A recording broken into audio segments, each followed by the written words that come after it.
Hello दोस्तों, नमस्कार, आदाब, सत श्री अकाल। मैं हूं राहुल शर्मा, आपका बिजनेस स्टडी मेंटर, और आप सभी का स्वागत करता हूं इजीली के प्लेटफॉर्म पर।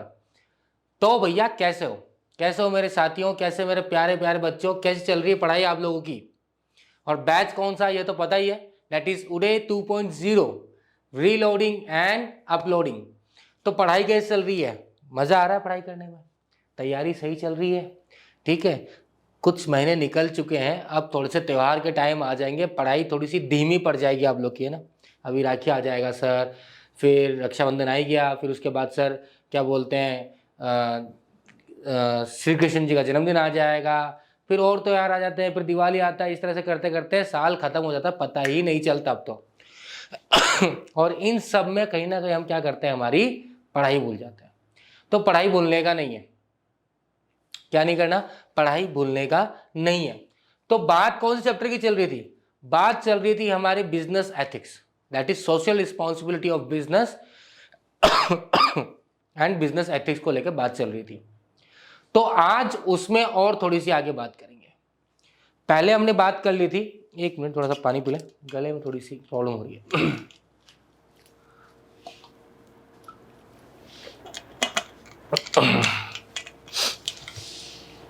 हाँ जी, तो पहले हमने बात की, फर्स्ट क्लास जो था हमने समझा भाई बिजनेस एथिक्स या सोशल रिस्पॉन्सिबिलिटी क्या होता है, उसके केस और आर्गुमेंट्स को लेकर हमने बात की। दूसरे में हमने उसके आगे फर्दर टॉपिक्स को कवर किया। ठीक है। आज हम बात करेंगे पॉल्यूशन कंट्रोल को लेकर, need for pollution control, types of pollution control. बड़ा ही इजी पार्ट है ये तो सर, हम बचपन से पढ़ते हुए आ रहे हैं, है ना। तो जैसे हमने बात की थी भैया, क्योंकि बिजनेस ही रिस्पॉन्सिबल है अपने जो पॉल्यूशन क्रिएट किया है, तो जो इन्वायरमेंट क्रिएट किया भाई, इससे हमेशा प्रॉफिट प्रॉफिट प्रॉफिट प्रॉफिट के बारे में सोचते रहे। तो वो जो चीज़ प्रॉफिट प्रॉफिट प्रॉफिट है ना, उस समय आपने कुछ भी ध्यान नहीं दिया, ना तो इन्वायरमेंट का ध्यान दिया, ना इन्वेस्टर का ध्यान दिया, ना शेयर होल्डर्स का ध्यान दिया, ना स्टेक होल्डर्स का, ना गवर्नमेंट का। उसके बाद रूल्स एंड रेगुलेशन बनते गए, सोसाइटी के नियम्स को मानना ज़रूरी हो गया। तो जो पिछली क्लास थी वो क्या थी? वेरियस ग्रुप्स ऑफ सोसाइटी, जिनको आपको क्या रखना पड़ता है, खुश रखना पड़ता है, जिनके लिए आप रिस्पॉन्सिबल होते हो। तो चलिए आज की क्लास स्टार्ट करते हैं। और पहला पॉइंट जो टॉपिक है हमारा वो क्या है बेटा? वो है बिजनेस एंड एनवायरमेंट प्रोटेक्शन। दोनों साइमल्टेनियसली चलना जरूरी है बेटा। सिंपल शब्दों में समझिए इसको आप इस तरह से कि आप प्रॉफिट प्रॉफिट वाला सीन जो था ना, वो तो पहले के जमाने का था, तो चल गया, अब नहीं चल सकता। अब सस्टेनेबल डेवलपमेंट या सस्टेनेबल ग्रोथ होना जरूरी है। ठीक है, क्योंकि आप देखते हो जब आप कोई भी चीज लिमिट से बियॉन्ड करते हो, ठीक है, सिंपल समझिए, आप एक बेसिक एग्जांपल से लीजिए। आपको कोई चीज खाना बहुत पसंद है, जैसे मान लीजिए आपको पतासी, पुचके, अलग अलग गोलगप्पे क्या बोलते हैं, खाना पसंद है, खाइए, मना नहीं है, पर लिमिट में। अगर आप उसको ज्यादा खाओगे तो फिर आपको पता है क्या प्रॉब्लम हो सकती है। नेक्स्ट डे फिर आप बैठे रहोगे अपने वॉशरूम में, इंतजार करते रहोगे कब ये रुके, कब सिस्टम बैठे वापिस से, तबीयत खराब हो सकती है बेसिकली। वैसे ही जब एक बिजनेस को आप आगे बढ़ाने की चाहते हो और प्रॉफिट के कार्य, प्रॉफिट के लालच में आप जो आसपास का डेवलपमेंट, इन्वायरमेंट को हार्म कर देते हो, वाटर पोल्यूशन करते हो, air pollution, noise pollution, land pollution, ये सब क्रिएट करते हो, तो उसकी जो रिस्पॉन्सिबिलिटी या उसका जो इफेक्ट है वो आपको भुगतना ही पड़ेगा। आज हम नेचुरल कैलामिटीज देख रहे हैं, सडनली आप देखने लगे ना, हर साल नेचुरल कैलामिटीज आने लग गई है, हर साल बाढ़ आने लग गया है, सूखा पड़ जाता है। ये क्यों हो रहा है? क्योंकि हमने क्या करा, हमने एनवायरनमेंट के साथ छेड़छाड़ करी है। तो प्रॉफिट तो कमाओ, मना नहीं है, बिजनेस करने के लिए मना नहीं करके बिजनेस मत करिए, पर बिजनेस इस तरह से कीजिए कि आप इन्वायरमेंट को नुकसान नहीं पहुंचाइए और इन्वायरमेंट को आप प्रोटेक्ट करके चलिए। This is the topic that we going to discuss now. So basically क्या कहना चाहता है भैया कि ये जो हमारा पॉइंट कह रहा है, ये चीज समझा रहा है कि इसको ग्रीन मेंटेन करिए, आप ऑब्वियसली प्रॉफिट कमाइए ना। प्रॉफिट कमाने के लिए मना कोई नहीं कर रहा आपको भाई। हम तो कह रहे हैं भैया, बिजनेस का मेन मोटिव या जो भी बिजनेस करता है उसका मेन प्रॉब्लम क्या है, मेन रीजन क्या है, वो चाहता है भैया हम क्या कमाएं, प्रॉफिट कमाएं। कमाइए, पर किसको ध्यान में रखते हुए? इन्वायरमेंट को ध्यान में रखते हुए। इसके साथ छेड़ाछाड़ी नहीं होनी चाहिए, इसके साथ खिलवाड़ नहीं होना चाहिए। समझ में आ गई बात? चलिए जी, तो इसको रीड कर लेते हैं हम। बेसिकली कहने क्या चाहता है हमसे ये कह रहा है business and environmental protection are two crucial aspect that need to be integrated for sustainable development. पहला पॉइंट तो ये कि बिजनेस और इन्वायरमेंट प्रोटेक्शन दोनों ही बहुत इंपॉर्टेंट है भाई। बिजनेस भी जरूरी है क्योंकि हमारी इकोनॉमी डेवलप करनी है, जीडीपी ग्रो करना है, एम्प्लॉयमेंट जो अनएम्प्लॉयमेंट एक बड़ी समस्या उसको रिड्यूस करना है, बैकवर्ड एरिया को डेवलप करना है ना। सब मान लिया। किसी भी कंपनी या कंट्री का डेवलपमेंट कब होता है? जब उसकी इंडस्ट्रीज वेल स्टैब्लिश्ड और वेल डेवलप्ड हो जाती है, नो डाउट दैट। पर अगेन साथ ही साथ किसको ध्यान रखना है? इन्वायरमेंट को ध्यान रखना है। दैट्स वाई इसने दो एस्पेक्ट बोले। क्रूशियल एस्पेक्ट किसको बोले बेटा? Business and environmental protection and the healthy future. तो आज हम बात करते हैं वैसे कि फ्यूचर जनरेशन को लेकर बात करते हैं, ठीक है। कई बार एड्स आपने देखे होंगे, ठीक है, टेलीविजन एड आते हैं तो वो एक बच्चा है, एक एडवर्टाइजमेंट मुझे याद है, फादर और सन गाड़ी में जा रहे थे, है ना। तो रेड लाइट है, रेड लाइट होता है, ठीक है, वहाँ पे खड़े हो गए गाड़ी में थे, एसी चल रहा था, गाड़ी चालू थी। तो बच्चे ने बड़ा ही अच्छा सा सवाल और अच्छा सा जवाब भी दे दिया, उसमें दोनों चीज़ थी। उसने बोला पापा मैं बड़े होके ना साइकिल की दुकान खोलूंगा, ठीक है। तो फादर बोले यार तेको इतना लिखा पढ़ा रहा हूँ, तू साइकिल की दुकान खोलेगा या साइकिल पंचर की दुकान खोलेगा? मतलब बेसिकली समझ नहीं, ऐसे क्यों? तो बोले जिस तरह से आप लोग सब पेट्रोल वेस्ट कर रहे हो तो आने वाले टाइम में गाड़ी चलाने के लिए कुछ बचेगा ही नहीं, तो सब वापस साइकिल पे आ जाएंगे। तो फ्यूचर जनरेशन, आज हम पानी बचाने की बात करते हैं, फ्यूचर जनरेशन। आज हम renewable resources, non renewable resources को बचाने की बात करते हैं, फ्यूचर जनरेशन। आज ऑयलिंग, हम बोल रहे हैं पेट्रोल डीजल से हम दूर रहना है, हम क्यों चाहते हैं? उस पर इलेक्ट्रॉनिक्स पे चल जाए क्योंकि वो खत्म होते जा रहे हैं, ठीक है। जो बोलते हैं डिप्लीशन होता जा रहा है उनका, क्यों? फ्यूचर जनरेशन को सोचते हुए। तो फ्यूचर हेल्दी रहे, आगे की जनरेशन अपने उन रिसोर्सेज को यूज कर सके और इन्वायरमेंट प्रोटेक्ट रहे। तो basically while business aims to generate the profit and create value for stakeholders, और जब मैं वर्ड स्टेक होल्डर यूज करता हूं तो स्टेक होल्डर किस किस को इंक्लूड करता है?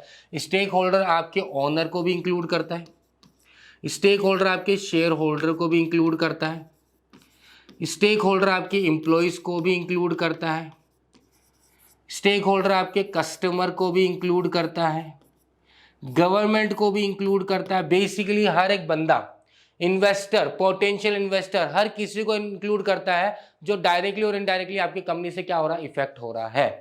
Clear? They also have the responsibility to minimise their negative impact on the environment and contribute to its protection.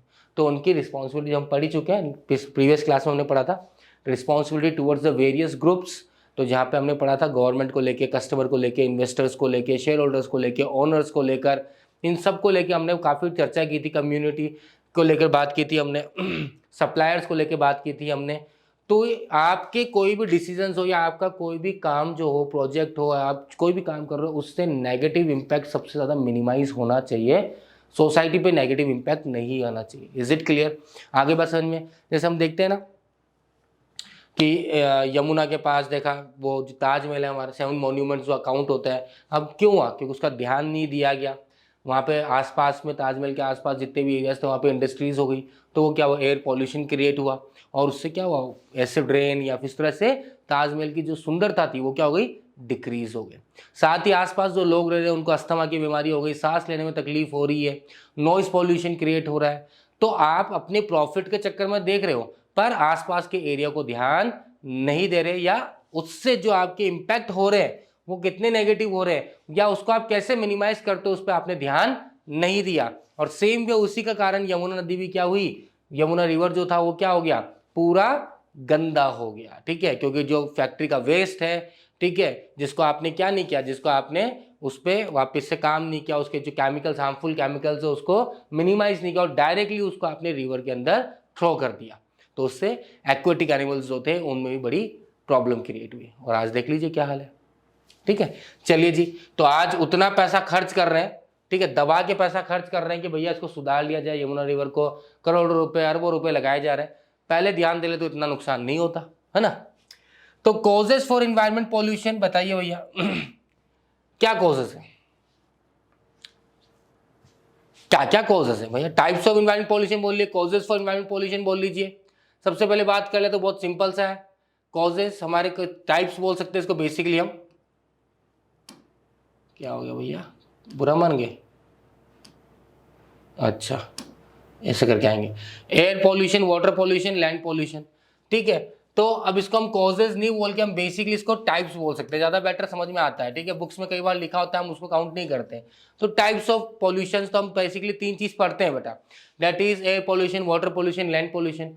क्यों होता है ये हमें पता है, किससे क्या क्या प्रॉब्लम होती है उसको थोड़ी चर्चा कर लेंगे, और उसको रोकने की क्या दरकार है, ठीक है। What our needs for reducing the pollution, या फिर हमें कंट्रोल करने की क्यों जरूरत है, ये भी हम देख लेंगे, ठीक है। तो भैया एयर पॉल्यूशन, ठीक है, जितने भी कार्बन डाइऑक्साइड गैसेस निकलती है फैक्ट्री से, ठीक है, डायरेक्टली अपन क्या करते हैं, छोड़ देते हैं आसमान। आसमान तो अपने पिताजी का है, छोड़ दो। अरे भैया उसमें जितने भी हार्मफुल कंटेंट को रिड्यूस करो ना, फिल्टर्स लगाओ। क्यों लगा रहे, पर खर्चा नहीं हो रहा जेब से, पैसों में ऐसे बावले हो रहे हैं कि खर्चा नहीं कर पा रहे। क्यों नहीं कर रहे भैया खर्चा? आज आप नहीं कर रहे तो आज आने वाली समस्या देखो क्या हो गई है, छोटे छोटे बच्चों का अस्थमा होने लग गया है, ठीक है। ये दिल्ली आता है, यहाँ पे आप देखते हो ठंड के टाइम में, अक्टूबर नवंबर के टाइम, तो भैया ऐसा ज्यादा air pollution, quality air quality देखते हो कितनी ज्यादा हार्मफुल हो जाती है। लोगों को मास्क लगा के निकलना पड़ता है। बच्चों को तो बंद करते भैया, आप स्कूल मत जाइए। बड़े बुजुर्ग को तो टोटली अलाउ कर, मना कर देते हैं कि भैया आप बाहर नहीं निकल सकते घर से। तो कुछ चीजें हैं जिनको सुधारने की दरकार है। वाटर पोल्यूशन, ये भी किसका रीजन है, बिजनेस का है। ये भी बिजनेस की देन है, और साथ ही साथ इंसानों की भी देन है भैया। इसमें हम ह्यूमन बींग्स का भी पूरा पूरा हाथ है इसके अंदर। पहले तो बिजनेस का ये हाथ है कि भैया जो भी उनका टॉक्सिक होता है, जितना भी वेस्ट मटेरियल टॉक्सिक होता है, हार्मफुल कंटेंट होते हैं, पूरा का पूरा ऐसे नदी में समर्पित करके आते हैं। जैसे भैया नदी तो है आपका, सब कुछ सारे पाप धो देगी वाला सीन में चलता है वहां पे। गंगा पाप धो देगी तो किसी भी नदी में डाल दो, सारे पाप धुल जाएंगे आपके। बोले इतना पानी बह रहा निकल जाएगा, इतना पानी बह रहा निकल जाएगा, मेरा इतना सा पॉल क्या करेगा, क्या करेगा। अरे इतना इतना करे, कितना कचरा कर दिया भाई आप लोगों ने। नेक्स्ट, लैंड पोल्यूशन, इसमें ज्यादा हिस्सेदारी उनकी भी और हमारी भी है, ठीक है। अभी कुछ इमेजेस दिखाऊंगा, देख के बताना किसकी कितनी हिस्सेदारी बढ़ती है। चलिए जी आगे बात करते हैं अब हम। तो बेसिकली हम बात करना चाहते हैं नेक्स्ट, ये है हमारा एयर पॉल्यूशन। देख सकते हो इंडस्ट्रीज है, ठीक है। बेसिकली अगर आपने देखा होगा, केजीएफ मूवी देखी है, केजीएफ पार्ट 2 देखा, उसमें उसका रॉकी का एम्पायर दिखाया जाता है, ठीक है।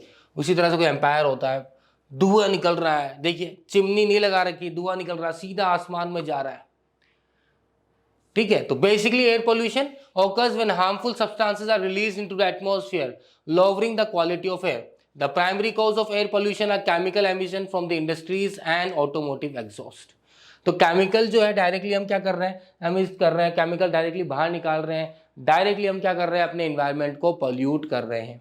और फिर इसका रीजन क्या आता है बेटा, इसका रीजन क्या क्या, इससे अपने को क्या क्या, वो बोलते हैं ना भैया, जब आप ये कर रहे हो तो इसका रिजल्ट क्या निकल के आएगा, रिजल्ट आएगा कि आपको डिजीज हो जाएगी, ठीक है। जो आपके ओजोन लेयर है वो डिप्लेट होता है, फिर आपको स्किन कैंसर की बीमारी फैलने लगती है, ठीक है। जो उसका सनलाइट होती है, उसकी जो अल्ट्रा वॉयलेट रेज होती है वो ज़्यादा आपके तक आती है, ठीक है। उसके बाद आपको सांस लेने में प्रॉब्लम होती है, अस्थमा की बीमारी होती है, बड़े बुजुर्ग को बड़ी तकलीफ होती है।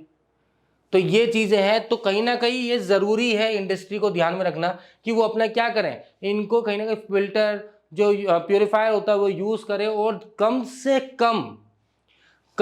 कम जो पॉल्यूशन लेवल हो उसको मेंटेन करें। ये एक बिजनेस की जिम्मेदारी होनी चाहिए। चलिए अगले की बात कर लेते हैं। एयर पोल्यूशन के बाद बात कर लेते हैं हम लैंड पोल्यूशन और वाटर पोल्यूशन, दो बचे हमारे, ठीक है भैया। तो ये देख लीजिए लैंड पोल्यूशन। अब इसमें योगदान दोनों चीज़ों का है, इंडस्ट्रीज का तो है ही, क्योंकि वो भी सब्सटेंसेस बिना उसको टॉक्सिक वेस्ट निकाले वो डायरेक्टली उसको क्या करती है, जमीन पर डाल देती है, जिससे सोइल की फर्टिलिटी वगैरह सब खराब हो जाती है ना। साथ ही साथ हम भी रिस्पॉन्सिबल है, हमने भी क्या करना है, प्लास्टिक का बैग लेना है, फेंकना है, ये ले कचरा फेंक दिया। अगर आप अपने शहर का बाय डिफॉल्ट मान लीजिए, आप गूगल सर्च कर लीजिए खुद के लिए, अपने शहर में देख लीजिए कितना टन रोज का कचरा निकलता होगा, और उसको डिस्पोज ऑफ कैसे करते हो, ठीक है। आप भी जानते, इतने पढ़े लिखे आप भी हो, कि जो प्लास्टिक्स हैं वो डिस्पोज ऑफ नहीं होती, कितने साल से पड़े रहे, कुछ भी नहीं बिगड़ता उसका, कुछ भी नहीं बिगड़ता। और ये सब जाके एक जगह आप इकट्ठा करोगे ना यार, कहाँ लेके जाओगे, कोई जमीन खोदोगे, जमीन के अंदर डाल दोगे, वो ज़मीन पूरी फर्टिलिटी खत्म, आसपास का पूरा जो एरिया है सॉइल की जो फर्टिलिटी है वो जीरो हो जाती है। इसमें से जो बदबू निकलती है, स्मेल निकलती, टॉक्सिक जो स्मेल निकलती है वो आसपास में जो रहने वाले उनके शरीर खराब, हेल्थ खराब कर देती है। ठीक है, तो बेसिकली ये समझना चाहता हूं कि जितनी बिजनेस की है उतनी साथ ही साथ आपकी भी है। चैप्टर बिजनेस के ऊपर है, पर आपको भी कहीं ना कहीं रिस्पॉन्सिबल होने की रिक्वायरमेंट है। That is land pollution. When a toxic waste is dumped on the ground, it depletes the soil fertility and renders it unsuitable for the agriculture. तो जो हम बोलते हैं ना हमारा देश कृषि देश है, कृषि प्रधान देश है, ठीक है, we are belonging to agriculture, हम एग्रीकल्चर में बहुत कुछ कर सकते हो। आने वाले टाइम में एग्रीकल्चर एक बहुत बड़ा बिजनेस भी बनेगा, और नो डाउट इन दैट। ठीक है, पर जिस तरह से आप इसको डिप्लेट करते जा रहे हो सॉइल की फर्टिलिटी, तो एग्रीकल्चर करने के लिए जमीनें नहीं बचेगी, ध्यान रखना। क्लियर? तो बिजनेस को ये भी ध्यान देना पड़ेगा, ऑर्गेनाइजेशन को, बिजनेस ऑर्गेनाइजेशन को ध्यान देना पड़ेगा कि वो जो भी वेस्ट डंप कर रहे हैं उसमें जो टॉक्सिक सब्सटेंसेस जिनको सबको क्या कर दे, वो डाइल्यूट कर दे, खत्म कर दीजिए। उसके बाद एक प्रॉपर वे ऑफ क्या होना चाहिए, डंपिंग होना चाहिए। ठीक है, बोलते हैं रिसाइकलिंग हो सकती है, उनको रिसाइकलिंग कीजिए, या फिर एक प्रॉपर वे होना चाहिए, भैया जो भी कूड़ा है इसको किस तरह से आप खत्म करोगे। ठीक है, एक प्रॉपर स्टेप्स होना चाहिए। वह ऐसे नहीं कि उठाया और सीधा ले जाके आपने जो आसपास भी खाली जमीन है उसमें भरते गए और फिर कूड़े का ढेर बन जाएगा वो। क्लियर? चलिए जी, अब बात कर लेते हैं हमारे एयर पॉल्यूशन को लेकर। तो बेसिकली एयर पॉल्यूशन हमसे क्या कहना चाहता है, सॉरी एयर हो गया, water pollution.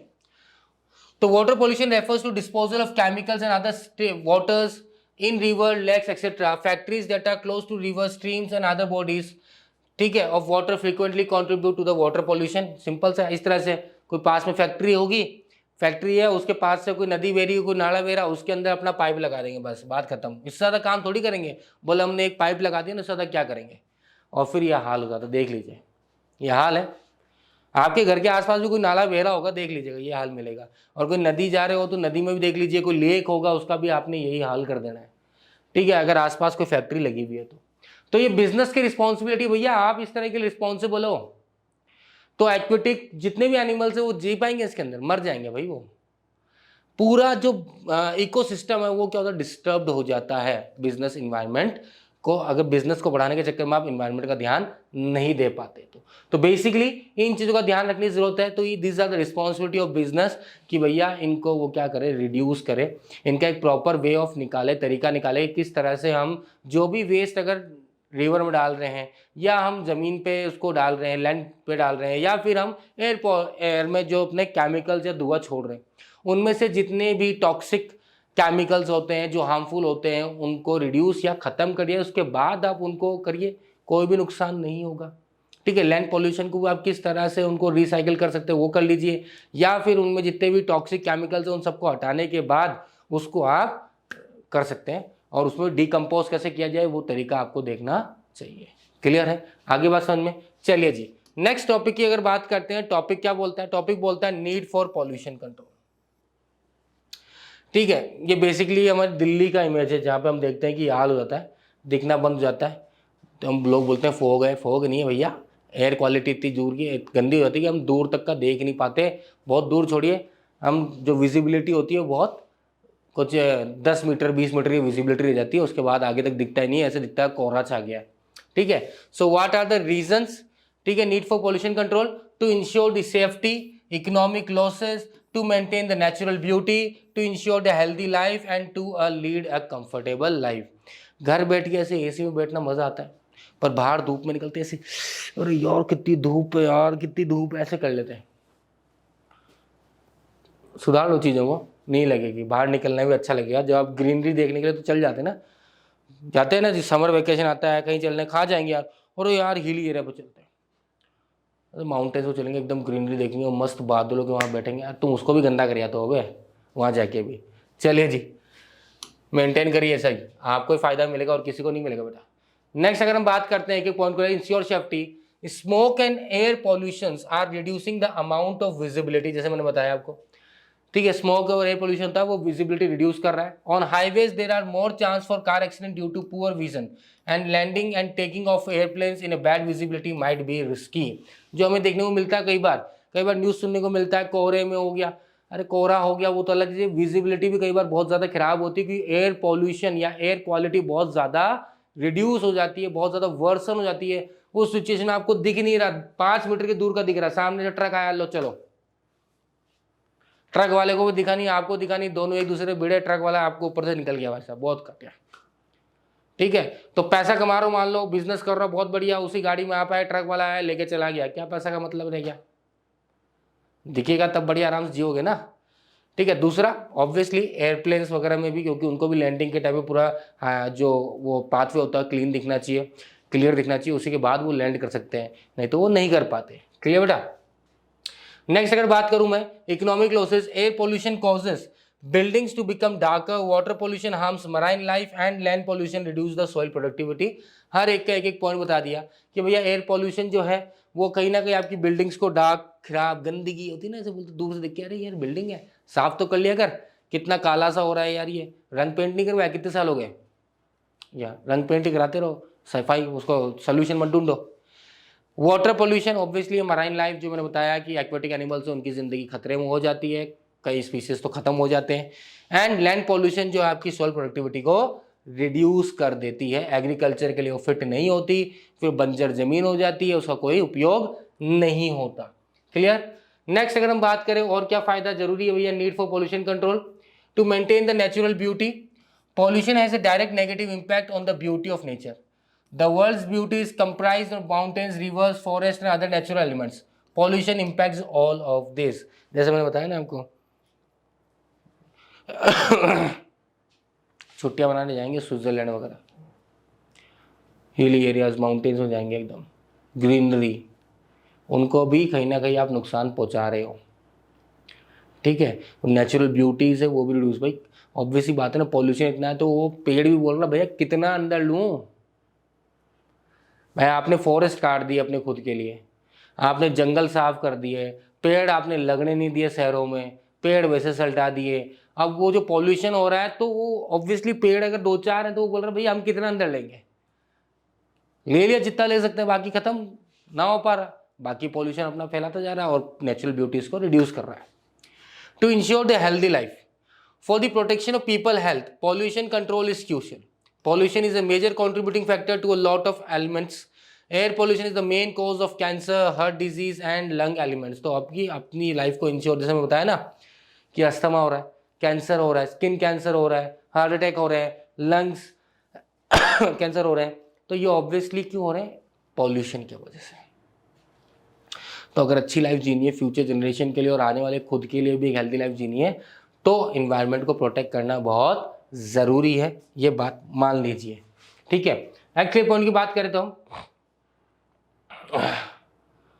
To lead a comfortable life, uncomfortable annoying symptoms of pollution, fishing and swimming are not permitted in dirty rivers, air pollution can cause eye irritation, coughing and breathing problems. Covid में देखा है ना लोगों को breathing problem, तो चलो वो अलग चीज़ है वो तो, पर ये चीज़ होने में लग जाएगी, धीरे धीरे आपको देखने में मिल जाएगा चीज़ें। ठीक है, कि आप पॉल्यूशन की वजह से, आज हम क्या बोलते हैं, सुबह सुबह जल्दी आप जाते हो तो बड़ी एकदम फ्रेश है ना आपको एयर मिलती है ना, सुबह 5 बजे अगर आप उठ रहे हो, ठीक है, और आप घूमने जा रहे हो, जॉगिंग करने जा रहे हो, पार्क आपके आसपास है, वहाँ पे अगर आप खेलने भी जा रहे हो तो काफ़ी फ्रेश एयर मिलती है आपको, और उस समय सुबह जब सांस लेते हैं तो रिलैक्स होता है। जैसे दिन होता जाता है, शाम होता जाता है, तो आपको कहीं ना कहीं जब सांस लेते हो तो वो ऐसा लगता है यार बड़ा सा अनकंफर्टेबल, अनईजी हो रहा है। ठीक है, अगर बहुत ज़्यादा पॉल्यूशन है। ठीक है, अगर आपको ये एहसास करना है, सिर्फ सिंपल सा मैं बता रहा हूँ आपको। ठीक है, अगर कई लोगों को एहसास नहीं होता इन चीज़ों को तो बता रहा हूँ। अंडरपास सबके आसपास, आज तो आजकल शहर ऐसे डेवलप हो रहे हैं, अंडरपास सब जगह मिलते हैं। ठीक है, मैं आपको बेसिकली समझा रहा हूँ, ये समझने के लिए भाई आप उसको एहसास कर सकते हो 2 मिनट के अंदर कि आप घुटन होने लग जाएगी। अब कैसे होगी? जब ये ऑफिस टाइम, हमारा ऑफिस टाइम ओवर होता है तो हम भी 6:30 या 7 o'clock 7:30 जब भी हमारा निकलने का होता है, मान लीजिए 7 o'clock around something approx average रहता है हमारा, तो मैं अपने घर की तरफ जाता हूँ तो अंडरपास आता है। ठीक है, उस समय लिटरली इतनी ज़्यादा भीड़ होती है कि हर कोई इस अंडरपास से निकल रहा होता है। भाई सभी ऑफिस से हो रहे होते हैं और अपने घर की तरफ जा रहे होते हैं, तो उस अंडरपास ऑटोमेटिकली ऐसा भरा हुआ होता है, तो ऑब्वियसली एक साइड से इधर से आ रहे हैं, इधर से जा रहे हैं, तो बाहर भी ना जाम लग जाता है। जैसे आप अंदर जाते हैं तो जाते जाते हो और वो एक पैसेज आता है, ठीक है, यूं जाके फिर यूं ऊपर चढ़ेगा, तो बीच का जो पैसेज होता है उसमें आप 2 मिनट भी ना ऐसा सांस नहीं ले सकते। इतना बुरा हाल होता है उस समय, क्योंकि हर कोई अपनी बाइक्स पर है, धू धू धू धू। फिर कुछ लोग आते हैं बुलेट लेके फट फट फट फट फट और फिर फटाके फोड़ते हैं, वो अलग ही पता नहीं उनके क्या ही चल रहा है। अरे दिवाली में टाइम है तो फोड़ लेना यार। मतलब आदमी कितना ज़्यादा परेशान करते हो आप लोग यार। रास्ते में चल रहे हैं, आदमी चल रहा है धीरे से, पीछे आएंगे उड़ दुड़ दुड़ धम धम धम। अरे पागल है क्या? इंजन खराब होता है, पैसा लगाओ पता लगेगा कभी इंजन पे कितना नुकसान होता है उसका। बस शौक में चला रहे हो, शौक कर रहे हो पूरे। उससे आसपास में जो भी जानवर वगैरह उनको परेशानी होती है। कोई मान लीजिए कोई बुजुर्ग महिला बाइक पे चल रही है, वो एकदम चौक जाती है, वो गिर सकती है, पर उस समय तो आप लोग को स्टंट लगता है, स्टंट मार रहे हो। स्टंट का काम थोड़ी है यार। Be a responsible person. आजकल के अलग ही तीतर जग रहे हैं आप लोग के। तो उस समय जब आप जाते हो उस अंडरपास से, मतलब मैंने बताया 2 मिनट भी आप उस जगह खड़ा होना पॉसिबल नहीं होता, सांस घुटने लग जाती है। अगर हेलमेट पहन रखा तो आप ऑब्वियसली हेलमेट को आता हो तो ऊपर करते हो, पर अगर वो सांस लोगे तो ऐसा लगे बदबू सी और बहुत ज्यादा अनईजी हो जाएगा आपको। तो बेसिकली आप चाहते तो कंफर्टेबल लाइफ जीना, पर इस कंफर्टेबल लाइफ को जीने के लिए कहीं ना कहीं आपको और as well as business person has to prove themselves. Profit कमाने का मना नहीं है, पर प्रॉफिट कमाते कमाते अगर आप इन्वायरमेंट का ध्यान नहीं रखोगे वो बर्दाश्त नहीं है। तो आज की क्लास में क्या सीखा? देखिए, इट वाज अ टॉपिक जो एक आपके एक बिजनेस एथिक्स से आ गया, पर ये कहीं ना कहीं आज समस्या भी है आज की। इस समस्या को समझना भी जरूरी है, इसका समाधान ढूंढना भी जरूरी है। तो अगली क्लास में फिर मिलेंगे एक नए टॉपिक के साथ। Till then take care, see you, tata bye bye and शब्बा खैर।